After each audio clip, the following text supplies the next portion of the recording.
Miniature egg stuffed paratha.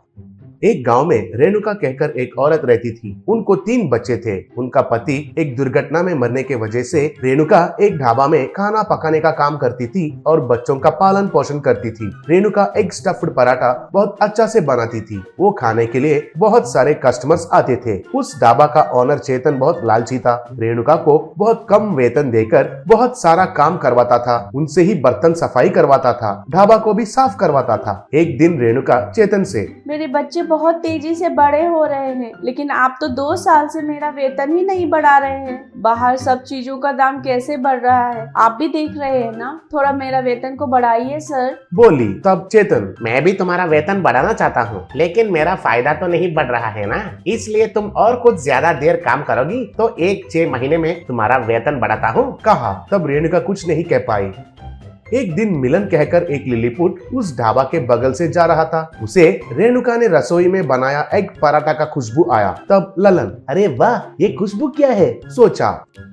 तब ललन उस रसोई के खिड़की में से अंदर घुस गया। उधर एग स्टफ्ड पराठा को खाया। उसे वो पराठा बहुत पसंद आया। एक दिन रेणुका का बेटा बेहोश होकर गिर गया। उस बच्चे को डॉक्टर ने जांच किया और तुम्हारा बेटा को तुरंत ऑपरेशन करना है, नहीं तो बचना बहुत मुश्किल है। ऑपरेशन के लिए कम से कम 2 लाख खर्चा होंगे, कहा। वो सुनकर रेणुका बहुत घबरा गई और चेतन को मिलकर, सर मुझे तुरंत 2 लाख की जरूरत है, नहीं तो मेरा बेटा नहीं बचेगा। चाहिए तो मैं आपके पास जिंदगी भर मुफ्त से काम करूंगी। सर कृपया करके मेरी मदद कीजिए, कहकर पूछी। तब चेतन, अरे रे रे रे, थोड़े देर पहले ही कार के लिए एडवांस देकर आया हूँ, नहीं तो जरूर तुम्हारा मदद करता था। बुरा मत मानना, उधर कस्टमर्स वेट कर रहे हैं, तुम जाकर एग पराठा तैयार करो, कहा। तब रेणुका के आंखों में आंसू आ गए। ये सब मिलन ने एक कोने में चुपके से देख रहा था। रेणुका रसोई में रोने लगी।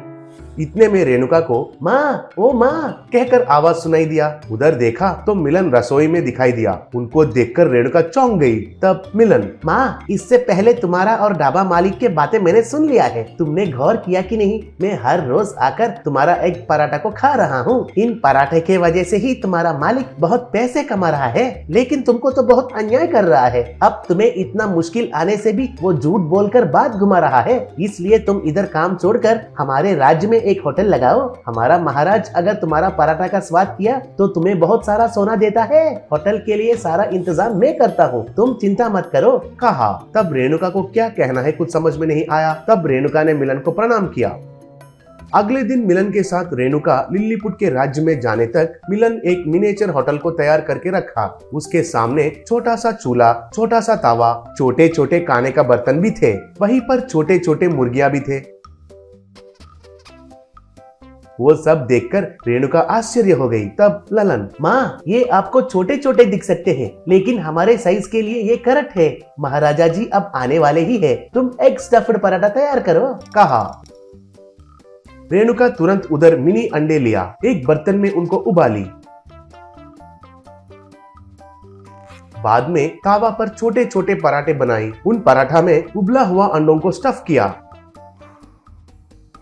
और एक बर्तन में आलू कुरमा तैयार किया। इतने में लिलीपुट महाराज उधर आया। रेणुका उनको एग स्टफ्ड पराठा रखी। तब महाराज उनको अच्छे से खाने लगा। अरे वाह, ये तो अमोघ है, अद्भुत है, ऐसा खाना मैं जिंदगी में नहीं खाया। आपका आर्थिक स्थिति के बारे में ललन ने मुझसे कहा था। आपको मैं अभी सोना देता हूँ, उनसे आपका बेटा को बचाइए और इस होटल को खुशी से चलाइए, कहा। ऐसे रेणुका को बहुत सारे सोने का सिक्के दिया। ऐसा रेणुका उनका बेटे का ऑपरेशन करवाई। हर रोज मिनिएचर होटल में एग स्टफ्ड पराठा बनाने लगी। लिलीपुट लोग सोने के सिक्के देकर उनको खरीदने लगे। ऐसा रेणुका अच्छा सा घर खरीद लिया और कार भी खरीद लिया। रेणुका नहीं रहने के वजह से चेतन का ढाबा बंद हो गया।